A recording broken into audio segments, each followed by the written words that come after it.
We've got some people from America as well. So we're here to talk about Corona, time for Plan B. I am a turnaround CEO, and my role is to take an organization facing a crisis and taking it to a much better place. And so let's start with that as background. These are the 6 topics that I'll be going through. I won't read through that. You can read that for yourself. I believe the most important thing at the moment is item 6, and that is getting ready for after Corona, because many organizations will get through the Corona crisis. Some of them will then die afterwards because they haven't started planning for it. So we will go through all of these items. So that is me. I'm an award-winning serial turnaround CEO and chair. I've rescued 14 businesses from bankruptcy. I've generated over £1 billion of shareholder value. I was a main board director of the Institute for Turnaround for several years, and I train private equity, hedge funds, bankers, CEOs, and Institute for Turnaround members in how do you manage different aspects of crises.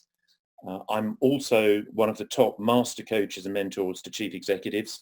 I advise boards, either as a consultant or as a non-exec director, on business transformation.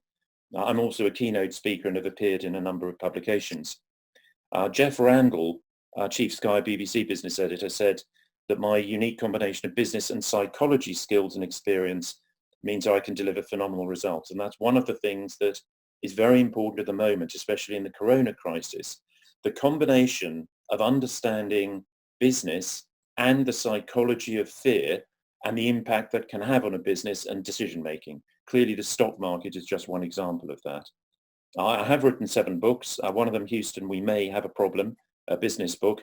Sir Digby Jones said that reading this book could be the best spent 30 minutes and save a lot more than just your company or your job. So item 1, this is not a drill. This is happening for real.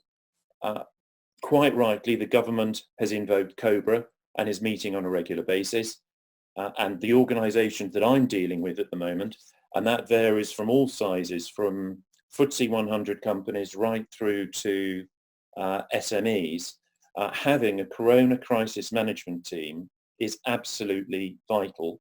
The ones I'm involved with are meeting on a daily basis, either virtually or actually face-to-face. Where they're large international companies, it isn't viable to meet face-to-face. However, with technology, it can happen. So one thing I would absolutely encourage you to do is to make sure that you do have a senior leadership team, which involves the chief executive and also critically involves the human resource director. In this period of uncertainty, managing people, building trust, showing empathy, dealing with them as human beings, not human doings, is absolutely crucial for the long-term game. Because if your people perceive that you are not treating them correctly now, after this, they will move to an organization that did have a better reputation. And we will go into that in more detail. Broadly speaking, most organizations that I'm dealing with have accepted that their plans for this year are over. It's not going to happen. Profit is going to collapse. Organizations will go bankrupt. And there are a lot of other more sophisticated issues which will happen, which I'll go through in the future slides. So it really is time for Plan B. Here are just some statistics. Goldman Sachs reported 2 days ago. They believe that this is going to cost over $1 trillion to the industry. To give you an indication of that, the entire Indian economy is about $3 trillion. So Goldman Sachs are saying this is going to have a massive hit. They're also saying that they anticipate 0% growth for the world's economy this year. They also say that this is going to kill more companies than people, and that people have to recognize that. Some of your customers will go bankrupt. Some of your suppliers will go bankrupt, and that's part of the game. And one of the challenges is, since the last big crisis in 2008, many of the CEOs at the helm of our organizations are new. Typically, CEOs last about 18 months. And many of the CEOs now were not in a very senior position 10 years ago. And so many of the CEOs need help to work out how to adopt the right mindset in this crisis. Now, some people are saying it's Armageddon and the apocalypse. My view is that it depends upon your mindset. If you just look back over the last 20 years, there's a series of crises which came along and everyone thought it was going to be a disaster. They did have an impact, but we've moved on from all of them. All the companies I'm dealing with are absolutely confident that this is going to be business again in probably 9 months to 12 months time, although it will be tough, but Corona will be history. Interestingly, if you look at some organizations are saying we need to think about this as a dress rehearsal for the really bad one, by which they mean, if you look at SARS, when it hit someone, it had a high impact, but it didn't actually spread very easily. If you look at COVID-19, it does spread easily, but most of the time, unless you've got an underlying health condition, it's probably not going to be fatal. Now, interestingly, if you look back at Ebola, that was very highly contagious and it had very high impact. However, it actually killed off most people who caught it. And that seems to be some mechanism that the world has got, that if you have a really bad disease or virus or infection, it is actually so lethal that it doesn't last that long. But however, it's where on this chart you've got the question mark. That is the big issue. If the next one that comes along, and people are saying it will come along, the only question is when, if it is as dangerous as SARS and as easy to spread as COVID-19, we have to have a blueprint in place, not just between governments and for health, but as businesses, we have to be ready for when this hits. So in some ways, in the old world, having an umbrella like that was a good idea for protection. But in our world of VUCA, then we have to plan and we have to accept that these crises are going to keep coming along on a regular basis. I happen to be chair of the oldest primary school in the world, and this is a picture of it. Our motto is we're 600 years young, and this organisation, this school, is now better prepared for Corona than many of the organisations that I've come across. In the last 10 days, it has switched all of its teaching to online capability. Teachers' homes have been set up. We've spoken to children, and if anything happens, likely it will, but we will have to close, we believe we can keep teaching at least half of the effectiveness of before. Now, that's a little primary school. But this school is ahead of many big businesses. I think it is ironic that the big coronavirus, this conference was cancelled because of coronavirus. It just shows that nowadays you can do most of what you need to do online.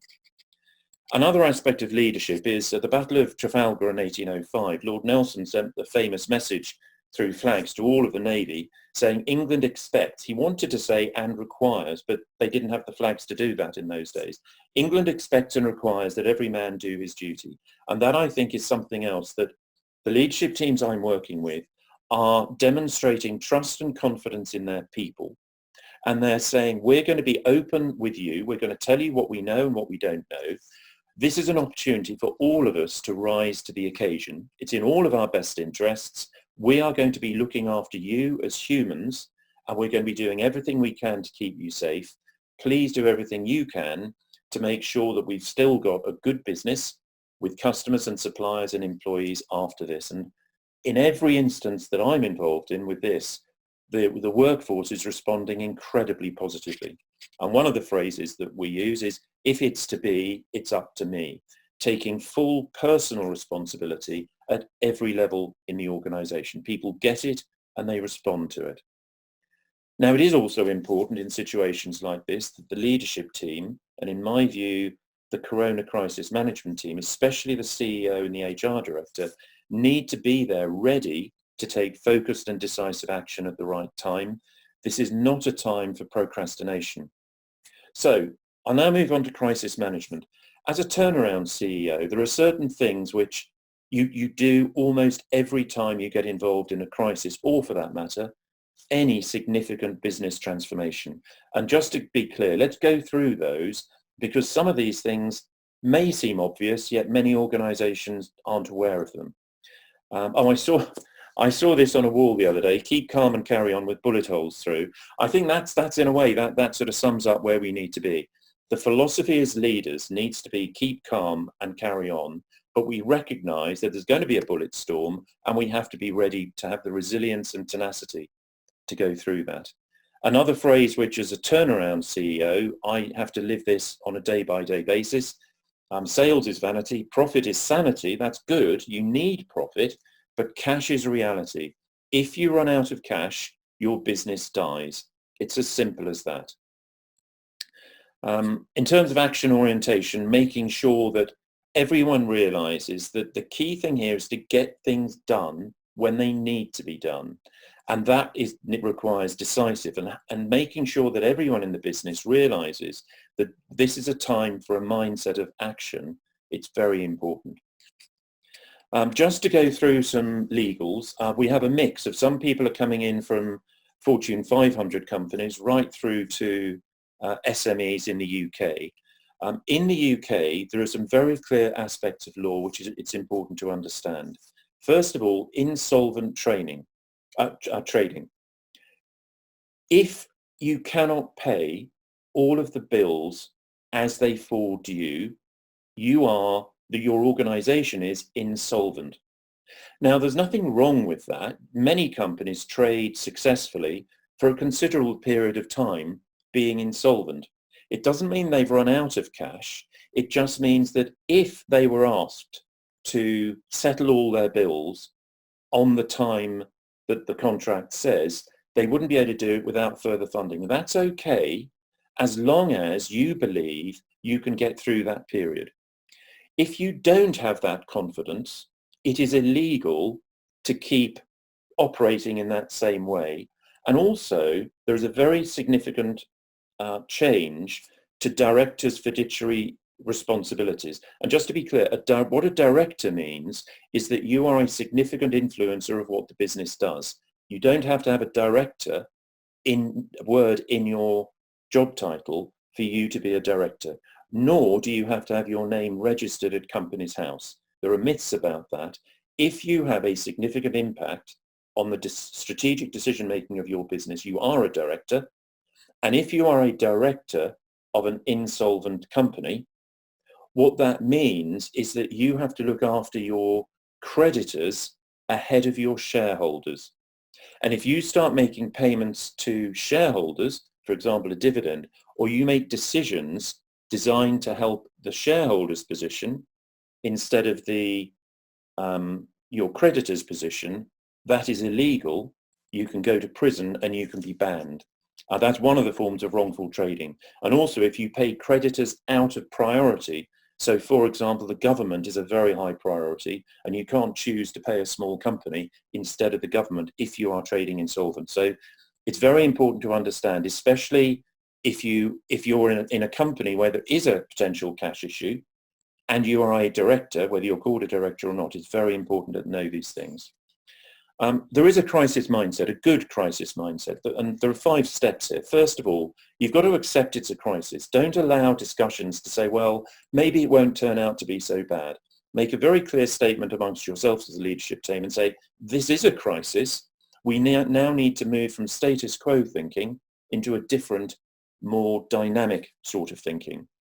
Get advice. Get legal advice if you think there is a risk of you becoming insolvent. After all, if your sales was to drop by 10%, 20%, 30%, then the chances are you are going to have cash issues. So get legal advice, but also get advice from other people. What's going on in the industry? Speak to people like me, speak to other companies who are not direct competitors, who are facing the same sort of challenge. And then what you have to do is plan the work. And in this case, the work is to get through the crisis and then work the plan. That's all about having an action mindset. Always, though, you have to be ready to flex. The world is full of surprises, and even without Corona, things would have happened. There would have been negative situations that you hadn't anticipated. Corona is just layered on top of that. So make sure that you and your top team and your direct reports understand that a crisis mindset is different to a status quo mindset. I do recommend that you become obsessed with cash. The leadership team needs to understand what the cash position is. Every organization, even if you're in a massive organization like a FTSE 100 company, I still encourage CEOs to understand your daily cash break even and your daily profit break even. They're simple numbers to calculate, and it really brings focus, especially when you're in a crisis. It's also important that any company now collect your cash on time. You will be given all sorts of reasons and pleas and excuses as to why the money can't be paid on time. I would encourage you not to believe it. Don't tolerate it. If you have to, it's very sad, but if you have to choose between one of your suppliers going bankrupt or you going bankrupt, I would always make sure that you're looking after your company first. So don't believe the promises, and just be very aware that collecting cash is very, very important. Cash indeed is king. I also encourage people to use root cause analysis on any issues that are taking place in a crisis related, and the risk analysis 9-box grid. For those of you who aren't aware of it, here it is. Up the side, you have the likelihood of an issue. So this could be of, there's a big fashion retail chain that I'm working with at the moment. They cleverly had co-sourced their spring collection from China and from Afghanistan, and therefore they had planned the likelihood of an issue, this was only a few weeks ago, as low for them not having a spring collection. What they've discovered is that the clothes were going to be made in Afghanistan, but all of the material was sourced from China. So their apparent backup plan has turned to dust. They are not going to have a spring collection in the shops. They are now having to work out what does that mean. So what they've now said is the likelihood high, it's definitely going to happen. The impact on their business is high 3. You multiply the two numbers together. So they are now facing an issue of 9. So you've really got to be very careful. Don't assume that when you outsource something, that the organization you've outsourced to is as safe as it says. You know, they will probably offer you service level agreements, or there might be certain benchmarks that they have to achieve. However, you've got to be rigorous and you've got to interrogate them and make sure that you understand, is it real or might something go very badly wrong? Because if it does, there's no point getting your contract out and saying, we are now going to apply the penalty clauses in our SLA, if in fact it means that you're in a massive crisis. SLAs are not designed for that, and don't believe it'll necessarily work. Incidentally, just when I'm talking about SLAs and benchmarking, I realize that there are a lot of negatives here, but let me just share a positive, and I will come back to that later when I'm talking about Plan B and going from survive to thrive. In various parts of the financial market, there is something called benchmarking. What that means is you agree to look after maybe a pension fund's investment portfolio, and it's your job as a asset manager to invest that money in the right shares. And what the pension company will say is, you can do that provided you do a good enough job. And what they will say is they will set a benchmark, and they will say, if your performance drops below the benchmark, basically the contract's over and we have the right to move it somewhere else. The problem is, with a massive drop in share prices at the moment, those benchmark triggers are being activated. So all of a sudden, a lot of companies who have got assets, who are managing assets for example, pension funds, the contracts are null and void. Now that is dangerous, but it's also a massive opportunity. And for those forward-thinking companies that are already beginning to plan for after the corona crisis, for what I'm calling Plan B, they are already identifying what are the opportunities that they have to actually make the most of a situation where one of their competitors is in some way, hasn't put the time in, hasn't done the planning, and an opportunity arises to actually take some of that business. Now, some people might think that's not the right way to do business, but other companies will do it to you if they can. So again, always try and layer on top of all of this negativity a positive. What can be good for us in this situation? And with where there is a big risk, if you can manage your risks better than your competitors, when Corona is over, you can be in a stronger position than your competitors, and you can then offer your products and services to their customers faster than they can. So leadership. Leadership is probably the biggest impact any organization can have. If you think about a football team and suddenly you get a new coach or manager and the performance of the team can be transformed, even though they're the same footballers. The same things happen in business.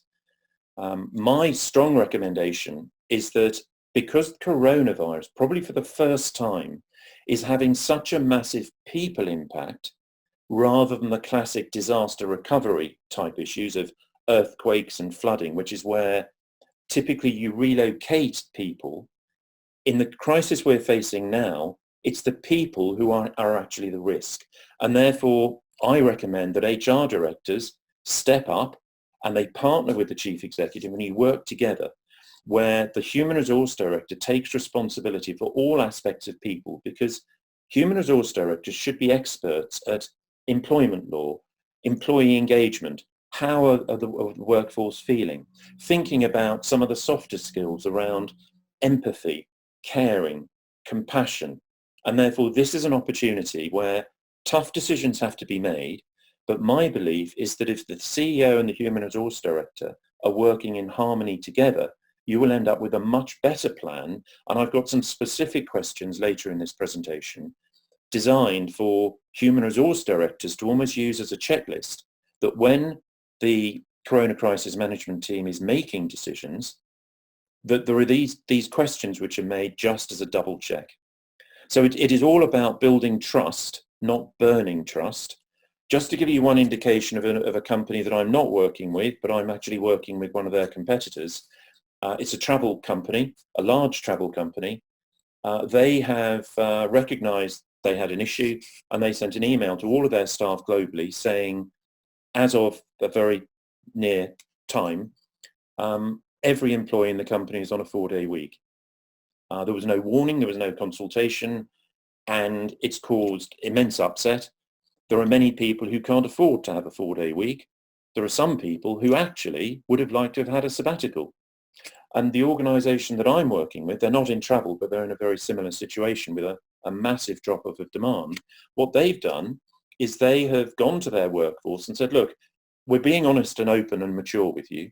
We are facing a financial issue. We need to reduce our costs. Can we open up a debate? Who amongst you wants to have a sabbatical? Do you want to do a degree? Do you want to do other training? Do you want to have a holiday? Do you want to work part-time? Do you want to work fewer days or the same number of days but fewer hours? One of the benefits of that, of course, is you can miss out the dangers of commuting. And the fact that they are consulting has already had a massively positive impact. Everyone knew there was a crisis. The way the leadership team, with the help of the HR director, is communicating with it is building long-term trust. And I believe that when this corona is all over, I suspect some of the talent in this other company, it hasn't been dealt with very well, will recognize that there are other companies who are much better employers, better communication, they show more care, and that therefore some of that top talent will want to move to the companies which are better at this. So this isn't just short-term crisis management. This is long-term thriving after the surviving.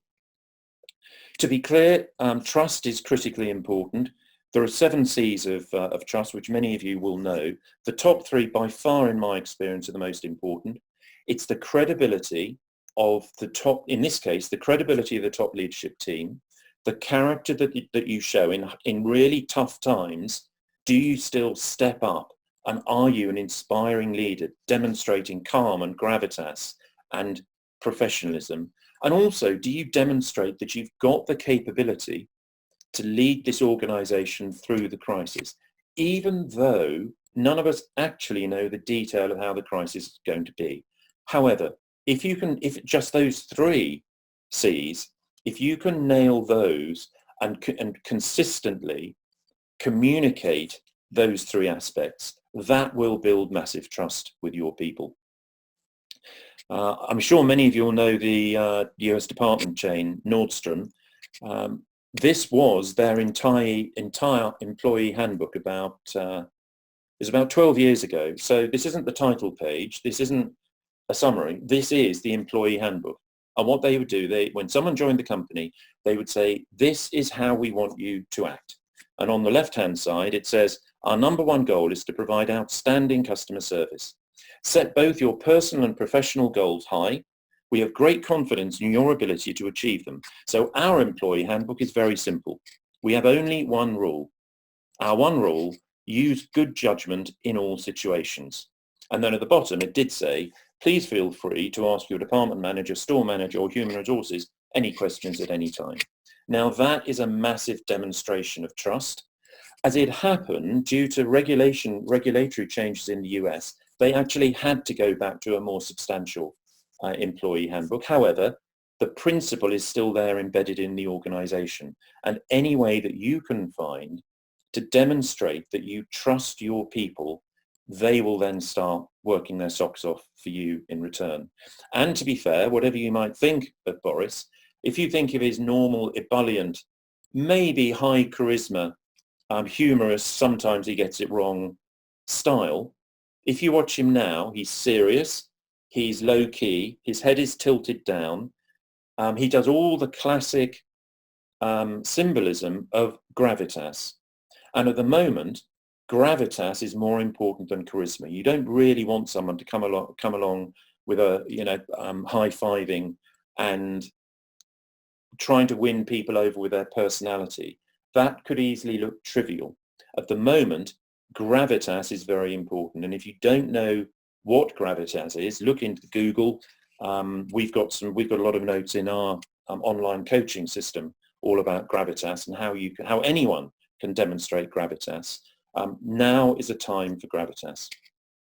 It's also a time for leadership. Make sure that you are this is both doing it and, in a way, even more importantly, being seen to do it. So do the right thing, not the easy thing.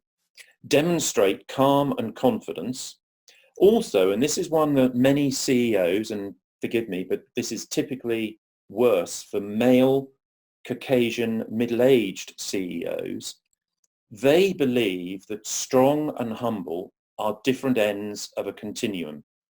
And as soon as they start to do any humble, they are seen as less strong. I fundamentally disagree with that. I believe they are disconnected. You can be super strong and super humble.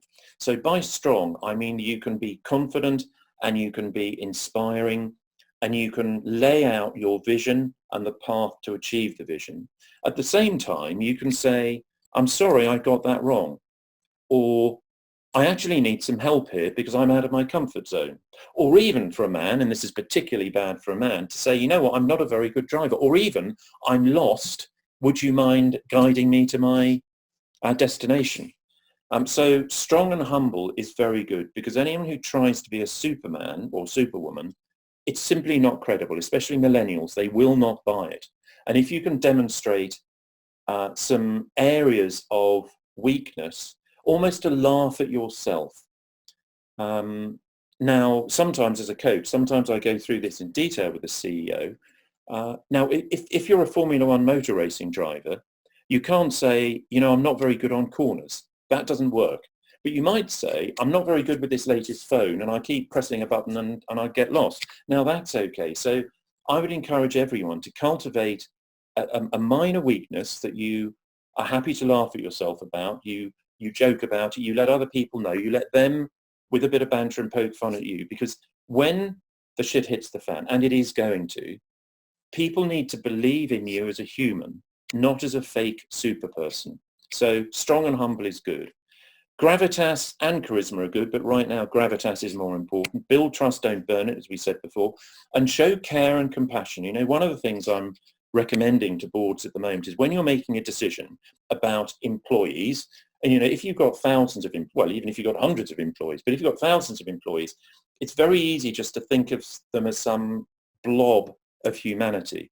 Think of them as individuals. Think, what if one of your employees was maybe an elderly parent or an elderly relative, say maybe they're 64, 65, maybe they've got a heart condition. That now, if that was your relative, how would you want their manager in your organization to communicate with them? What level of flexibility would you want them to have?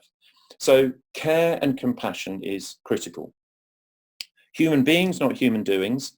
I'm showing empathy, and just to be clear, empathy is when you feel what the other person feels. Typically, men aren't very good at this. Women are far better statistically. It's not about intellectually understanding that the other person might be scared. It is getting into the zone where you feel that fear.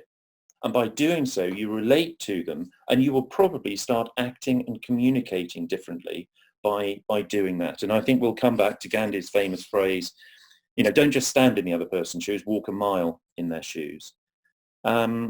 Agility is critically important as an organization. It's very difficult to suddenly switch on, but for Plan B, after the crisis, I would encourage all organizations to make themselves more agile.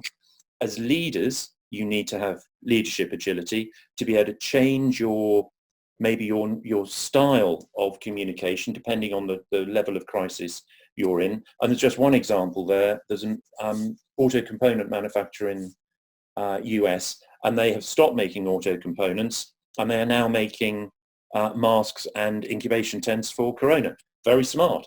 They managed to work out that their workforce and many of their machines could actually be adapted. Very, very clever, smart, agile thinking. Resilience and tenacity is clear, and also transparency and openness. Urgent and important. My view is that where leaders add most value is where it's important and not urgent. It's this red box. Because when something's important and urgent, everyone piles in and everyone will work their butts off. They'll work extraordinary hours, and then they'll need to recover afterwards. So that box sort of looks after itself.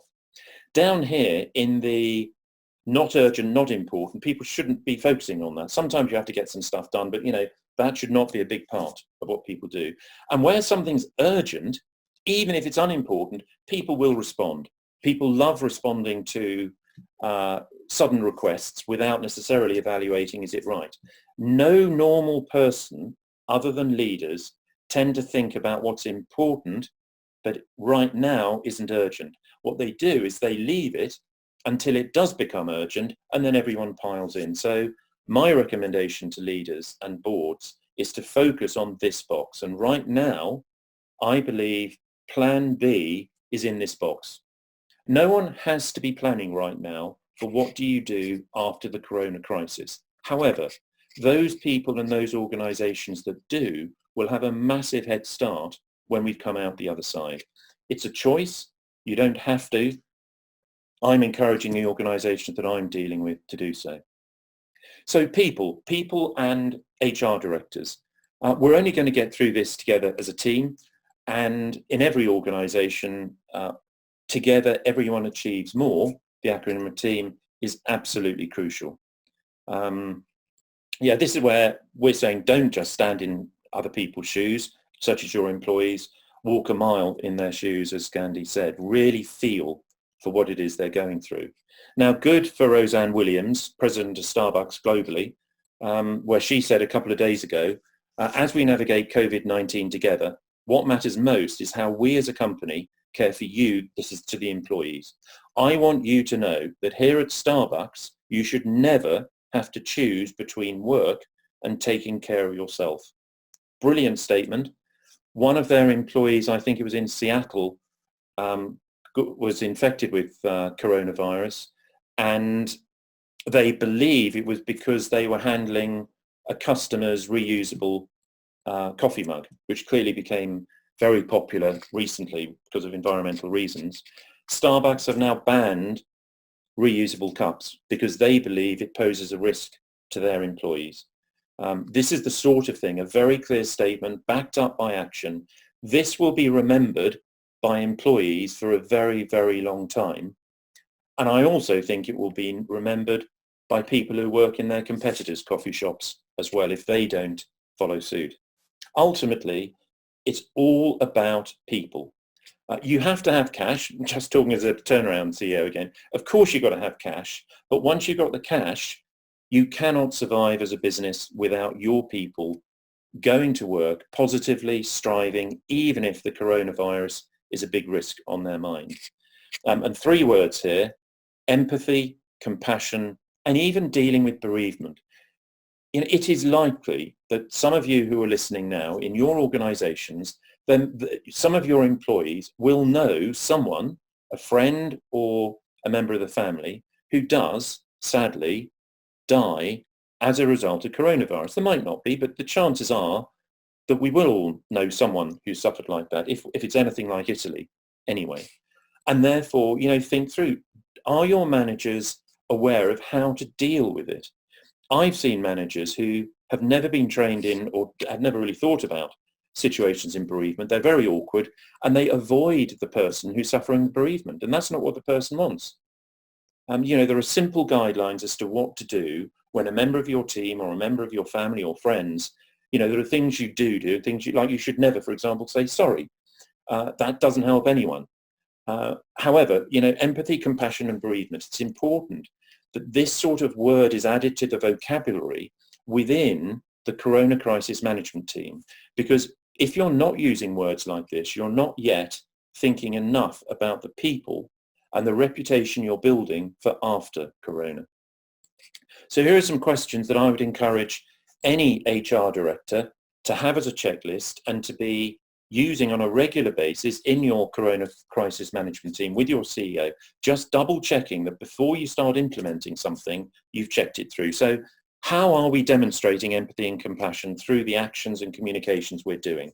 Consider, what if you had a relative? Maybe they were in a high-risk health group. Maybe they had massive financial positions, and that if they're not paid for 5 days a week, they could lose their house. Maybe they're just scared for some reason connected to Corona. Are you treating them as human beings versus human doings? Can you genuinely, hand on heart, say, we are doing the right thing, not the easy thing. We are doing the right thing. Step back and just check that that's happening.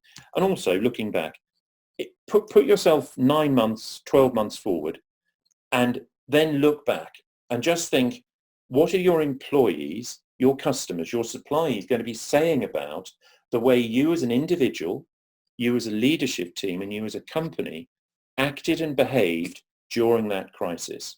Because that will influence their motivation and drive to work their butts off for you, whether they stay, whether they recommend their friends to join, whether they go to your competitors. And also a great question. So I've been coaching CEOs for about 20 years now in parallel to being a turnaround CEO. And one of the most powerful questions I find that I can ask someone when they're stuck or they're not sure what to do is I ask them, what is the most important question that you should be asking yourself right now? Let me say that again.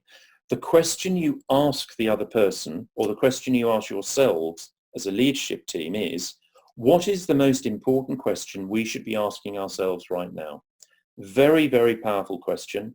It leads to all sorts of unusual and unexpected directions. I'd encourage you to use it. Going back to humble and strong, being positive and strong is good, but also just making sure that you're being humble and that people know they're happy to ask questions. And also, very importantly, if they ask a question, you listen and you take an action. Now, the action might be, you've asked a question, I'm sorry, at the moment we don't have an answer, but we'll try and find it. It might be, well, you've asked a question, can you do something? And what we're saying is, we've got these new rules in place, and the answer is no, you can't. So it doesn't mean you have to agree or give someone what they're asking for, but you have to make sure everyone is happy that they can ask questions, happy that you will listen, and that you will respond in one way or another. Avoiding panic is very important. The fight, fright, and flight reaction is inbuilt. It was designed to help cavemen and cave women run away from saber-toothed tigers or from a volcano. The trouble is, we've all got it, and for most of us in most of our lives, it gets in the way, because if you're working in an office or a normal job, most of the time you're not in a life-threatening situation. with coronavirus, there will be more chemicals going around in people's bodies. Adrenaline is, we all know what that is. Cortisol, for those of you who don't know what it is, it's like adrenaline on speed. It is a very, very high impact business. It closes off your frontal lobes, where your cognitive thinking happens. So all of a sudden you are become emotionally driven instead of intellectually driven. Stress, worry, mindfulness, relaxation exercises, all of these things are good things to encourage people to do, especially if some of them are going to have extra time working at home. Then we are encouraging, one of the organizations I'm working with has already said, go home for the next 2 weeks and we will let you know what's going to happen. And they're now in catch-up mode to give them IT connections to make them productive. But they're saying, please just start upskilling yourself, go to the gym, sleep longer, make yourself stronger so that we all get through this corona crisis safely. And you know what? Employees are loving that positivity. Yes, the unknown is far more frightening than the known. Nothing quells fear better than information, and it is better. And I know this from personal experience in doing rescuing 14 companies, including 2 PLCs from bankruptcy. Saying we've got nothing to say right now is better than silence. So even if there is no new information, keep the communication channel open. Be seen to keep the communication channel open. KISS, keep it simple, stupid. Absolutely. This has got to be simple stuff. Some organizations are using color coding, green, amber, red, saying we were in green, we're now in amber, and a very simple definition. What amber means is this level of travel is off. What red will mean is we're not going to have any visitors in coming to our head office. We're going to send non-vital employees home. Very, very clear stuff. And I would also encourage I know most of the people on this webinar are either a human resource director or a CEO. And we're purposely wanting you to come together and to listen to this together, because human resource directors are should be the experts of people. CEOs should be the experts of the business and leadership. And therefore coming together is crucially important. And I would encourage HR directors to take this as an opportunity and to start recognizing and working with the CEO and the CFO about the commercial impact of people decisions. So often, human resource directors can be seen as the people who look after people, and yet they don't quite get the finances like the CFO. Whereas this is an opportunity for HR directors to step up and to become the most trusted advisor of the CEO. Because if the CEO really believes people are their most important asset, and if you as an HR director are the most senior director who looks after people, surely there should be a fit there. There should be a phenomenal synergy. And also, so it's not just whenever the corona crisis management team is making a people decision, the HR director could say, well, okay, let's just think through what are the commercials here.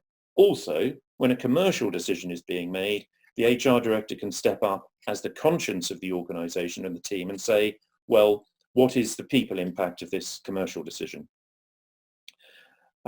You might have come across this in several instances, especially in America, where people with an Asian appearance are being beaten up and suffering in a number of discriminatory ways.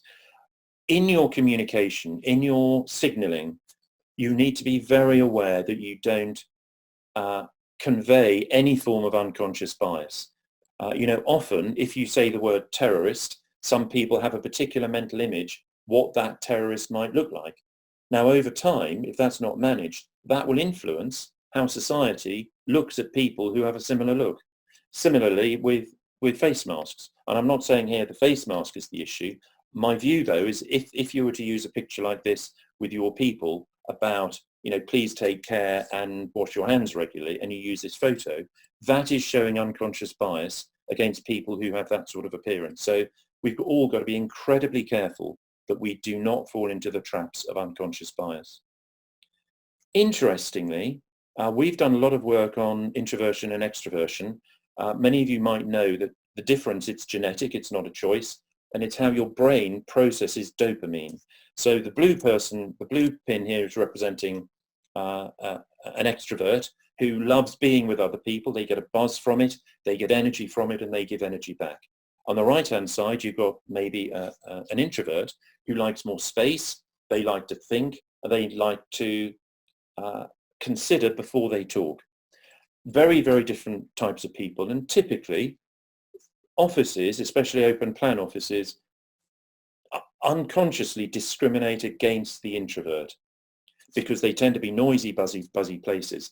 If you start to send people home or allow them to be home, what you will find is that extroverts are working at home, possibly on their own, and all of a sudden their productivity is likely to drop unless somehow you build in some synergies, some extra communication, some buzz.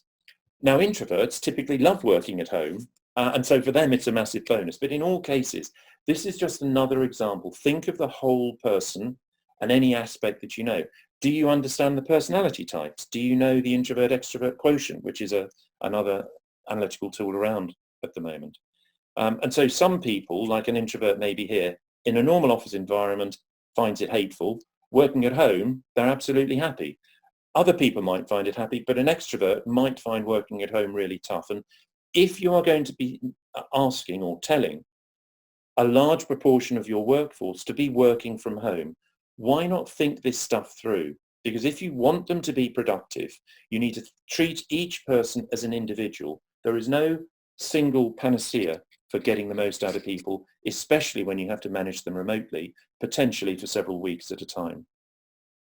So I'm now going to move on to section 5. This is the surviving bit.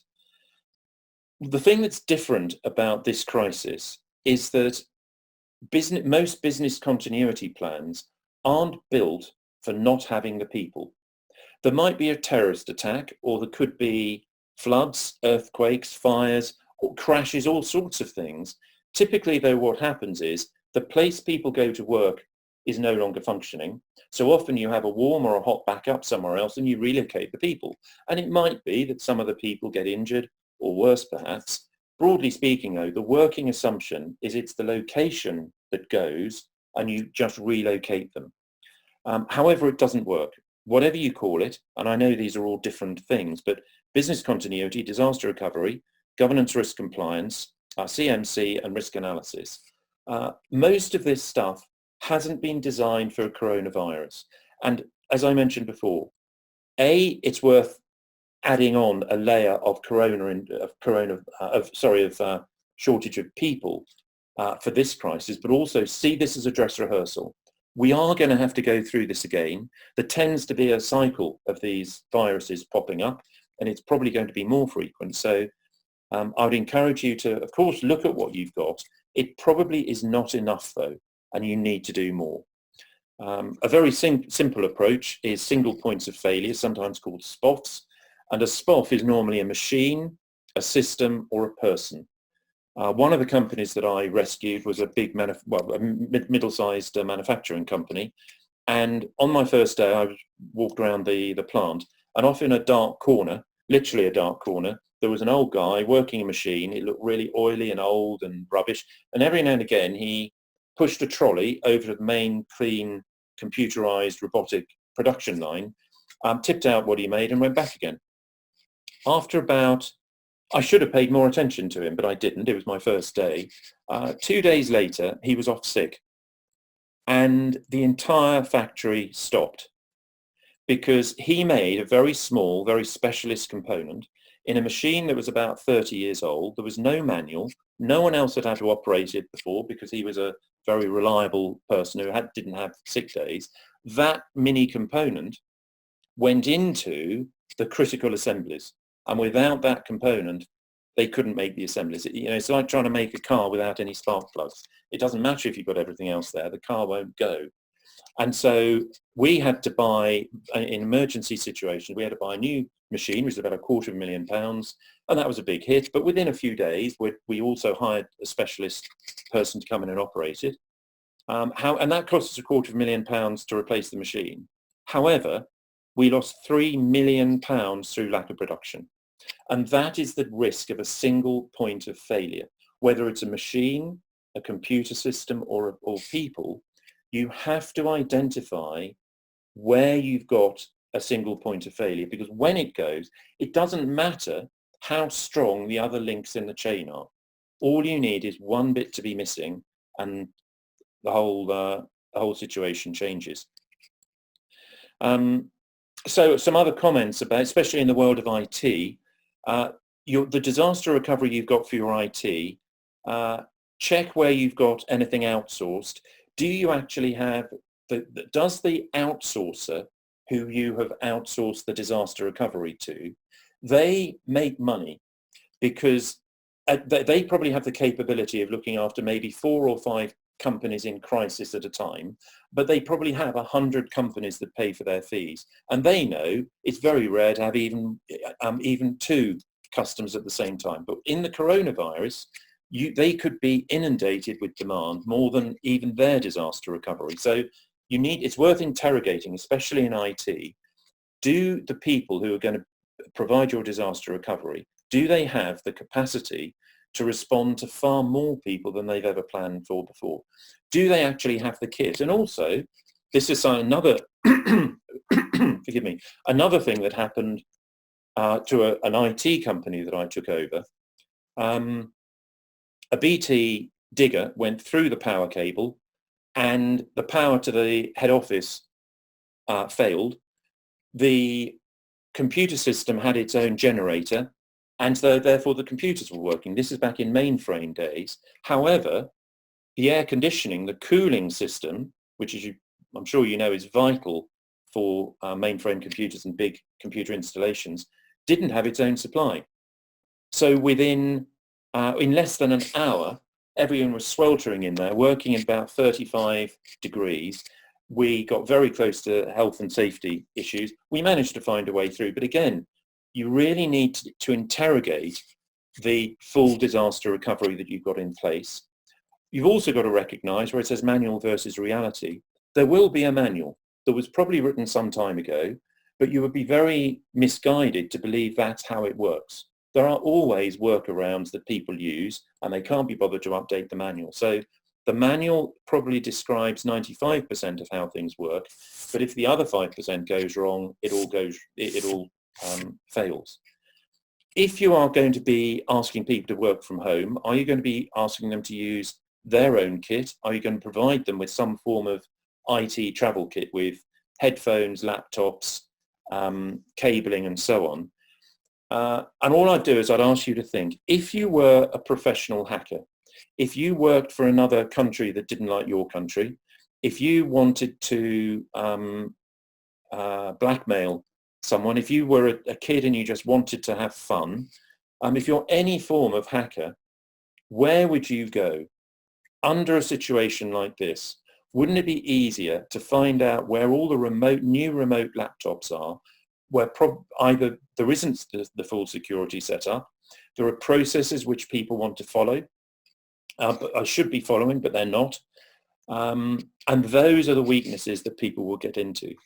There is a real case that I'm aware of where there is a global share trader, travels the world, and when they're abroad, when the market moves, they want to move very quickly. The problem is they have a security protocol that they are supposed to use, which takes about 10 minutes to activate. Their competitors don't have that delay. So what do you think a share trader paid bonus on their performance of trading shares does? When they're abroad, they don't use that security protocol. It's crazy. The risk that they are running is phenomenal, but that's what people do. And you've got to recognize there's no point having manuals and procedures and expecting everyone to follow them to the letter if in practice there are issues and it's just not viable for them. So you need to have open discussions with people and say, can we just fess up here? What actually happens? Because we cannot afford to have these big risks. DBAs, I don't know if any of you know what DBAs are. They're database analysts. You probably have somewhere between 3 and 20 DBAs in your entire company. These are very specialist IT guys who basically run your business. They are the people who move databases around. They activate payroll running and things like that. If you don't know what a DBA is, I'd encourage you to ask your IT director, understand them, because there are a handful of those. And if you were to lose too many of those, your organization will come to a stop. So amongst everyone in an organization, of course, all employees are important. Make sure you understand the situation about DVAs. And you've also just got to ask yourself and the rest of the Corona Crisis Management team, how serious are we about addressing all of this? This was just to say that earlier this week, Cisco told all of their employees that they are going on 2 weeks home working. They've been planning it for about a month, so they've got laptops, they've got routers, they've got all the security set up. You'd expect it with a company like Cisco. Again, just an insight as to what some companies are doing. Of course, you've got to understand the supply chain and, I do beg your pardon. Of course, you've got to understand the supply chain, and here a top view of lorries.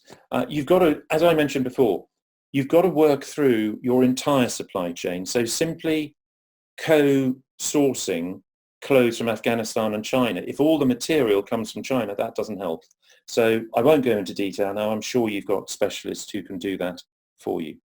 So now moving on to thriving, the final part of the presentation, I believe it's time to be planning Plan B now. We don't know what situation we're going to be in 6 weeks' time. We know that life's going to be very difficult. Some of your competitors might be in a stronger position versus you than now. Some will be in a weaker position. Your employees will be concerned and worried about all sorts of things. Some of them might have experienced tragedies. So now is the time to start thinking about Plan B for what happens after Corona B. This is, sorry, after the Corona crisis. This is where, this is important and non-urgent. This is where leaders should be spending your time. It is absolutely time for leadership. So one question, and again, I would encourage the HR director agrees with all of the other directors. I am going to take the responsibility for people, and I'm going to keep asking certain questions, even if you start to think I'm being repetitive, because this, in a few months' time, when we look back and our employees look back, this is what people are going to be referring to. So in 12 months' time, as our staff look back at how we handled them and the crisis, what do we want them to say? And are our current plans compatible with that? Going from survive to thrive, do anticipate opportunities and risks. Service level agreements gives you risks and it gives opportunities for versus competitors. And in terms of competitor analysis, what I mean there is understand where the weaknesses of your competitors are and where you've got a strength. So if you've got clothes coming in from South America and they've got clothes that were supposed to be coming in from Afghanistan and China, that gives you a massive competitive advantage. How can you understand your competitors' relative strengths and weaknesses and find a way of leveraging them? Always look after your reputation. Consider co-opetition. That word should be co-opetition. So this is where organizations that normally you might think of as a competitor, there might be opportunities to partner. Think about if you go to a railway station and you want a cab, and there might be two cab companies there. If one cab company is completely full and has no drivers and no cars, and you ask them, what can I do? The chances are they will give you the telephone number for their competitor at that station. Because together, if they both do that, they both succeed more than if they don't recommend each other. So take on board the concept of co-opetition and see where that might lead. Beg your pardon. Leadership is important. Early mover advantage. When we come out the other side of Corona, the sooner that you can start taking action on and implementing Plan B, the more advantage you will have. Always be thinking through what's in it for me as far as your employees, customers, and suppliers are concerned. Every time you say, here's a suggestion or here's our plan, before you communicate it, just think through when they hear that message, what's in it for them to be positive and excited about it. Build priorities, build actions. Yes, and so when after the Corona, where are you going to be in this lineup? Are you going to have positioned yourself ahead of competitors, the yellow person, Or in fact, are you going to be, are you going to be back in the second row? So, yes, so the message is, Corona is going to cost us all a lot of money. Time is running out, and as we know, time is money. And I would ask you just to start thinking about putting yourself into the future beyond Corona. What can you do now to plan for the future? So yes, don't delay, start planning today so that you can thrive.